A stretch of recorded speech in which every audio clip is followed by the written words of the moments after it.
Doctor Baba Saheb Ambedkar open university.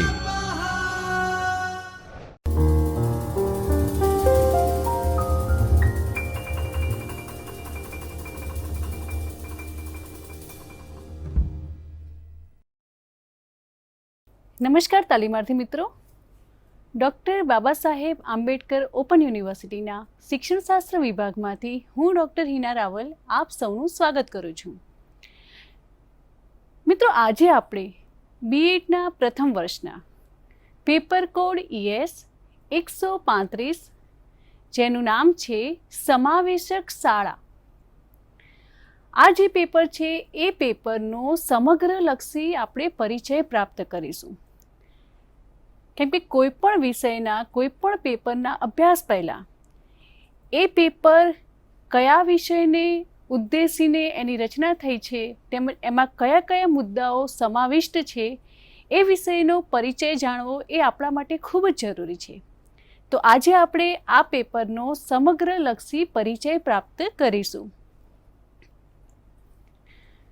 તો મિત્રો, સૌપ્રથમ જોઈએ તો આ જે પેપર છે, સૌપ્રથમ આપણને એ ખ્યાલ હોવો જોઈએ કે પેપરનો કોડ ES 135 અને જેનું નામ સમાવેશક શાળા. તો આ પેપર એ 4 વિભાગોમાં વિભાજિત છે, જેમાં વિભાગ 1 જેનું શીર્ષક છે સમાવેશક શાળા અને અક્ષમતાના પ્રકાર, જેની અંદર પણ 4 એકમ વિભાજિત છે, જેમ કે સમાવેશક શિક્ષણ અને શાળા પરિચય. બીજો એકમ છે સમાવેશક સંકલિત અને વિશિષ્ટ શિક્ષણ વચ્ચે તુલના. ત્રીજા એકમમાં અક્ષમતા. ચોથો એકમ માનસિક અક્ષમતા. ત્યારબાદ વિભાગ 2માં વિશિષ્ટ શૈક્ષણિક જરૂરિયાત ધરાવતા અન્ય બાળકો, અને આ વિભાગની અંદર પણ બીજા 4 એકમ છે, જેમાં શ્રવણ, વાણી અને ભાષાની અક્ષમતા. બીજું છે દ્રષ્ટિની અક્ષમતા. ત્રીજો એકમ છે અધ્યયનની અક્ષમતા અને ચોથો એકમ છે પ્રતિભાશાળી બાળકો. આગળ આપણે જોઈએ કે હવે આપણે એકમ 1થી શરૂઆત કરીએ. તો જે પ્રથમ એકમ છે એ છે સમાવેશક શિક્ષણ અને શાળા પરિચય. હવે આ એકમની અંદર સૌપ્રથમ તો સમાવેશક શિક્ષણ એટલે શું તેનો અર્થ, કે મિત્રો આપણે જાણીએ છીએ કે સમાવેશક શિક્ષણ એટલે જેમ વિશિષ્ટ શિક્ષણ પ્રાપ્ત કરવા માટે સામાન્ય વિદ્યાર્થીની જેમ જ વિશિષ્ટ જે વિદ્યાર્થી છે એ બાળકોને પણ શિક્ષણને વિશિષ્ટ રીતે પ્રાપ્ત કરવાની તકો પૂરતી માત્રામાં પ્રાપ્ત થાય, એટલે કે બંને પ્રકારના વિદ્યાર્થીઓને સમાન તકો પ્રાપ્ત થાય.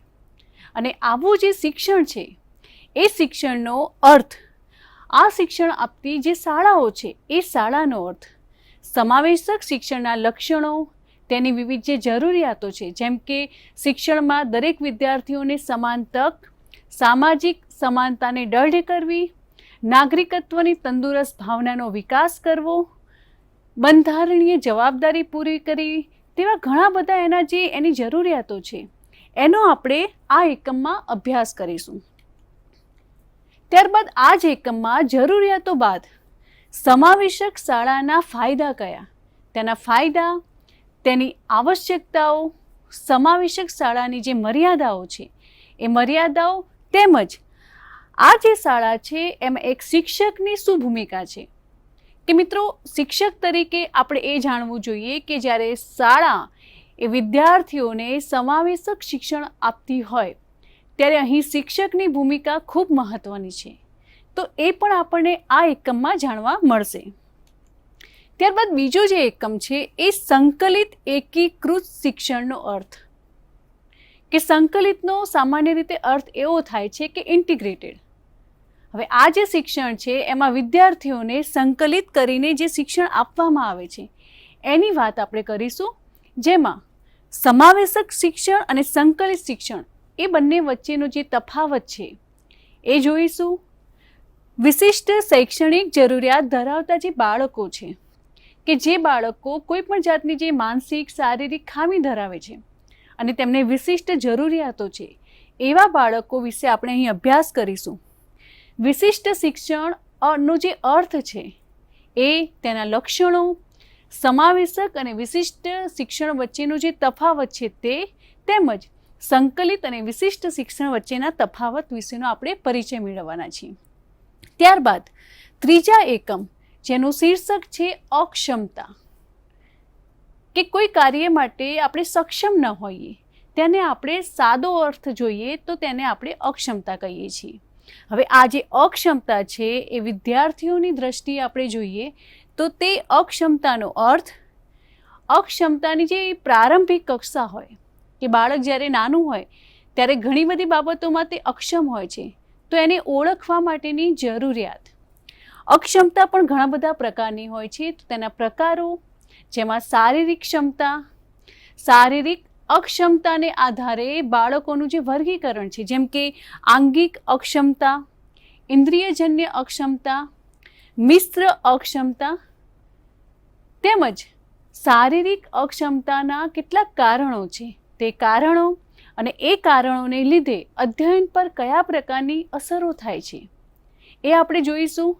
આ ઉપરાંત શારીરિક અક્ષમતા ધરાવતા જે બાળકો છે એ બાળકો માટેની અધ્યાપન વ્યૂહરચના, કારણ કે જે બાળકો વિશિષ્ટ બાળકો છે એમને અધ્યાપન કરાવવાની એક પદ્ધતિ અલગ હોય છે, કારણ કે સામાન્ય બાળકોની અધ્યયન પ્રાપ્ત કરવાની રીત અને વિશિષ્ટ બાળકોને અધ્યયન પ્રાપ્ત કરવાની રીત અલગ અલગ હોય છે.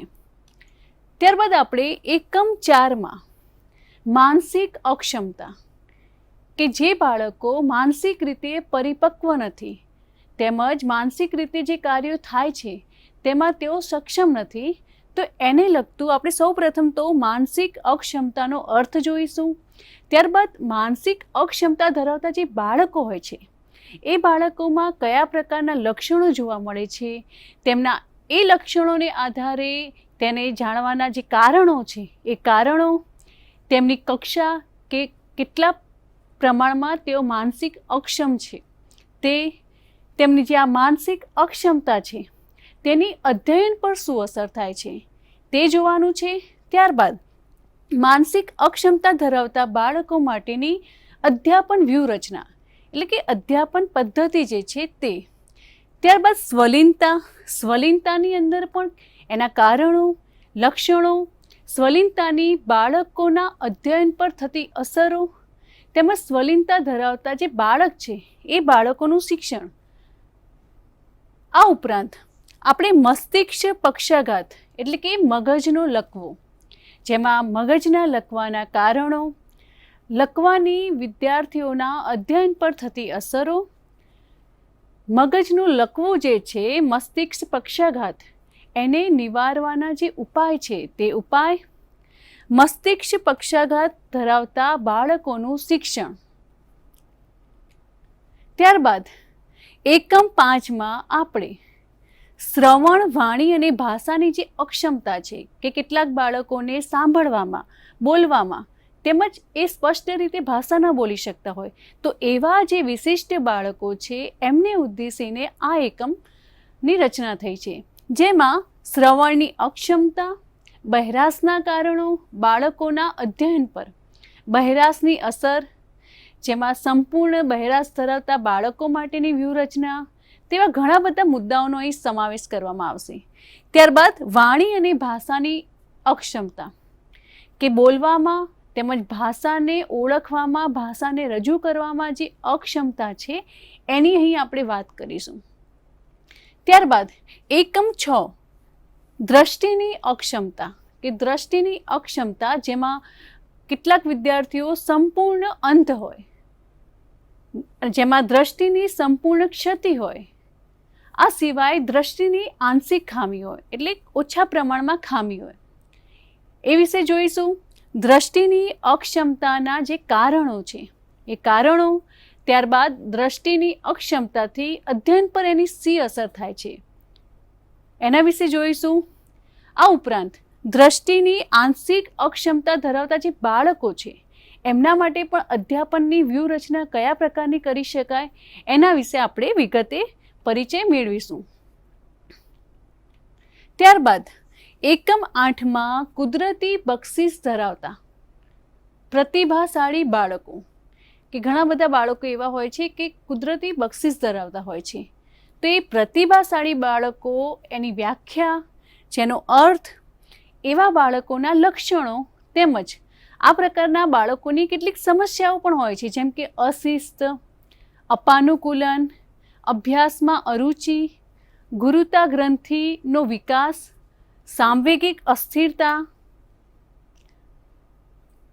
આ ઉપરાંત પ્રતિભાશાળી બાળકોનું શિક્ષણ, જેમાં સામાન્ય રીતે વર્ગ બઢતી, વિશિષ્ટ અભ્યાસક્રમ, વ્યક્તિગત ધ્યાન, સામાજિક અનુકૂલન માટેની તકો, સામાન્ય બાળકો સાથે શિક્ષણ, અભ્યાસ માટેની વિશિષ્ટ સગવડો, નેતૃત્વની તકો અને સંસ્કૃતનું શિક્ષણ, તેમજ પ્રતિભાશાળી બાળકના વિકાસમાં મા બાપની ભૂમિકા, આ રીતે અભ્યાસ કરવામાં આવશે. હવે એકમ 9માં અક્ષમ બાળકોનું મૂલ્યાંકન, જેમાં સૌ પ્રથમ તો મૂલ્યાંકન એટલે શું, તો મૂલ્યાંકનની વ્યાખ્યા, તેનો અર્થ, અક્ષમતા ધરાવતા બાળકોનું મૂલ્યાંકન, જેમાં ઔપચારિક રીતે મૂલ્યાંકન તેમજ અનૌપચારિક રીતે મૂલ્યાંકન. આ ઉપરાંત અક્ષમ બાળકોના મૂલ્યાંકન માટેના કેટલાક સોપાનો છે, જેમ કે અક્ષમતાનો પ્રકાર જાણવો, તેની તીવ્રતા કેટલા પ્રમાણમાં છે એ નિશ્ચિત કરવું. આ ઉપરાંત અધ્યયનના હેતુઓ જાણવા, અધ્યયન અનુભવો જાણવા, મૂલ્યાંકન ઉપકરણ નિશ્ચિત કરવું, કારણ કે વિદ્યાર્થીઓનું જ્યારે આપણે મૂલ્યાંકન કરીએ છીએ ત્યારે આપણે તે કયા માધ્યમથી, કયા સાધન વડે એનું મૂલ્યાંકન કરવાનું છે તે પણ આપણે નિશ્ચિત કરીએ છીએ. ત્યારબાદ મૂલ્યાંકન ઉપકરણોનો વિકાસ કરવો, કે એની રચના કરવી, ત્યારબાદ એનું ઉપયોજન કરવું અને અનુકાર્ય કરવું. આ સિવાય આપણે જે અક્ષમ બાળકો હોય એના મૂલ્યાંકન માટેના ઘણા બધા સાધનો છે, ઘણા બધા ઉપકરણો છે, જેમ કે નિદાન કસોટી, સિદ્ધિ કસોટી, ઓળખ યાદી, ક્રમ માપદંડ, અવલોકન, સામાજિકતા મિતિ, એવા ઘણા બધા જે મૂલ્યાંકનના સાધનો છે એ સાધનો વિશેનો આપણે અહીં પરિચય પ્રાપ્ત કરવાના છીએ. ત્યારબાદ એકમ 10 અક્ષમ બાળકોનું પરામર્શન, કે આ જે પ્રકારના બાળકો છે એમની સાથે પરામર્શન ખૂબ જ જરૂરી છે. તો આવા બાળકો માટે પરામર્શન સૌપ્રથમ તો શું છે તેના લક્ષણો જાણવાના છે. ત્યારબાદ પરામર્શનના હેતુઓ, અક્ષમ બાળકના માતા પિતાની મુલાકાત, અક્ષમ બાળકોના પરામર્શનના સોપાનો, કે પરામર્શન માટેની જે ચોક્કસ રીત છે, પદ્ધતિ છે એ મુજબ અનુસ્થાપન માટે વાર્તાલાપ કરવો, પ્રાથમિક સાક્ષાત્કાર કરવો, માતા પિતા સાથે મુલાકાત કરવી, શિક્ષકની મુલાકાત કરવી, પાર્શ્વચિત્ર અથવા તો પ્રોફાઇલની રચના કરવી, આત્મબોધ, પ્રોત્સાહન તેમજ અનુકાર્ય. તો આ રીતે આપણે પરામર્શન કરી શકીએ. ત્યારબાદ એકમ 11માં આપણે અક્ષમ બાળકોના શિક્ષણમાં સહયોગ, કે શિક્ષક તરીકે જે બાળકો શિક્ષણ પ્રાપ્ત કરવામાં સક્ષમ નથી એવા બાળકોને આપણે શિક્ષણમાં કઈ રીતે સહયોગ કરી શકીએ, તો આ મુદ્દા અંતર્ગત આપણે સૌપ્રથમ તો અક્ષમ બાળકોના શિક્ષણમાં સૌપ્રથમ અને મહત્ત્વની ભૂમિકા હોય તો તે છે શિક્ષકની. તો એ શિક્ષકની ભૂમિકા જોઈશું. ત્યારબાદ માતા પિતાની ભૂમિકા, તેની સાથે જે સહાધ્યાયી હોય, એના જે મિત્રો હોય, એની સાથે ભણતા જે અન્ય વિદ્યાર્થીઓ હોય તેમની ભૂમિકા, શાળાની ભૂમિકા, તેની આસપાસનો જે સમુદાય છે, જે લોકોનો સમૂહ છે એમની ભૂમિકા, તેમજ આ જે શિક્ષણ છે એમાં સરકારની ભૂમિકા કયા પ્રકારની છે એના વિશેનો અભ્યાસ આપણે આ એકમમાં કરવાના છીએ. ત્યારબાદ આગળ જોઈએ કે એકમ 12માં સમાવેશક શિક્ષણમાં બિન સરકારી સંગઠનો, જેમાં પ્રથમ જેની અંદર ઘણી બધી જે સરકારી જે વ્યવસ્થાઓ છે, સંગઠનો છે, એ અંતર્ગત એન્યુઅલ સ્ટેટસ ઓફ એજ્યુકેશન રિપોર્ટ્સની જે અસરો છે એના વિશે આપણે અભ્યાસ કરવાના છીએ. ત્યારબાદ પ્રારંભિક વર્ષ કાર્યક્રમ, વાંચે ભારત, બીજી તક, શહેરી કાર્યક્રમો અને વ્યવસાયિક તાલીમ. આ ઉપરાંત make a difference, child rights and you CRY, barefoot college India, teach for India, આ પ્રકારના જે સંગઠનો છે એના જે સમાવેશક શિક્ષણના જે વિચારો છે એના વિશેનો આપણે વિગતે અભ્યાસ કરવાના છીએ. ત્યારબાદ એકમ 13માં સમાવેશક શિક્ષણ માટેની કેટલીક જે નીતિઓ છે, એના જે નિયમો છે એના વિશેનો આપણે પરિચય પ્રાપ્ત કરીશું. જેમાં શિક્ષણનો અધિકાર, તો શિક્ષણનો જે અધિકાર છે એ અધિકારના અધિનિયમની મહત્વની કેટલીક જોગવાઈઓ છે. એ જોગવાઈઓ આ ઉપરાંત ગુજરાતના જે શિક્ષણના અધિકારની અધિનિયમ છે તે, તેમજ શાળા વ્યવસ્થાપન સમિતિ, આ ઉપરાંત સર્વ શિક્ષા અભિયાનના જે મુખ્ય ધ્યેય છે તે ધ્યેય, તેના મુખ્ય હેતુઓ, સર્વ શિક્ષા અભિયાનના જે હસ્તક્ષેપ છે તે, તેમજ રાષ્ટ્રીય અભ્યાસક્રમ રૂપરેખા 2005 અને અક્ષમ બાળકોનું શિક્ષણ. આ સિવાય મધ્યાહન ભોજન યોજના, જેમાં મધ્યાહન ભોજન યોજનાનો જે સમગ્ર ઇતિહાસ છે તે ઇતિહાસ વિશે આપણે અભ્યાસ કરીશું. તેમજ રાષ્ટ્રીય માધ્યમિક શિક્ષા અભિયાન, કે જેમાં રાષ્ટ્રીય માધ્યમિક શિક્ષા અભિયાનના હેતુઓ, એના વિશે આપણે પરિચય મેળવીશું. ત્યારબાદ એકમ 14, જેનું નામ છે સમાવેશક સૂચિ.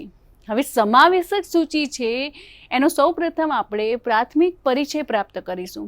અને આ જે સૂચિ છે એની વિશિષ્ટતાઓ, સમાવેશક સૂચિના પરિણામો, જેમાં પરિમાણોમાં એ વિભાગમાં સમાવેશક સંસ્કૃતિનું સર્જન, જેમાં 2 વિભાગ છે, સમુદાયનું નિર્માણ તેમજ સમાવેશક મૂલ્યોનું પ્રસ્થાપન.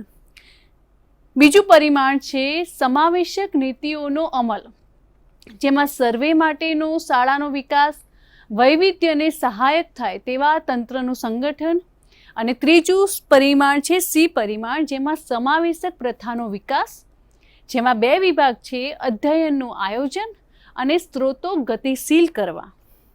હવે જે એકમ 15 છે એ એકમ 15માં શિક્ષણમાં સમાવેશન માટેની નીતિ વિષયક માર્ગદર્શિકા, જેમાં સમાવેશક શિક્ષણનો અર્થ, સમાવેશન અને શિક્ષણની ગુણવત્તા, સમાવેશક શિક્ષણ અને ખર્ચની અસરકારકતા, સમાવેશક શિક્ષણના પ્રણાલીનો વિકાસ, નીતિ નિર્ધારકો માટેના કેટલાક પડકારો, અસરકારક નીતિના વિકાસ માટેની પૂર્વ શરત તરીકે વલણ પરિવર્તન, સમાવેશક અભ્યાસક્રમની રચના, શિક્ષકો અને અધ્યયન માટેનું વાતાવરણ તેમજ નીતિચક્રને ટેકો.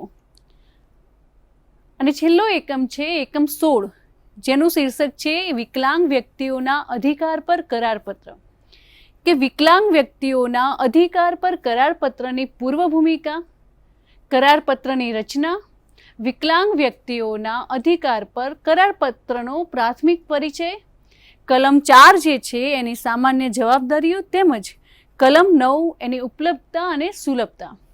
તો તાલીમાર્થી મિત્રો, આ રીતે બીએડનું આ જે પ્રથમ વર્ષનું પેપર છે, પેપર કોડ ES 135 સમાવેશક શાળા, જે 4 વિભાગમાં વર્ગીકૃત છે અને દરેક વિભાગમાં 4 એકમ, એમ આપણે જોવા જઈએ તો કુલ 16 એકમમાં વર્ગીકૃત છે.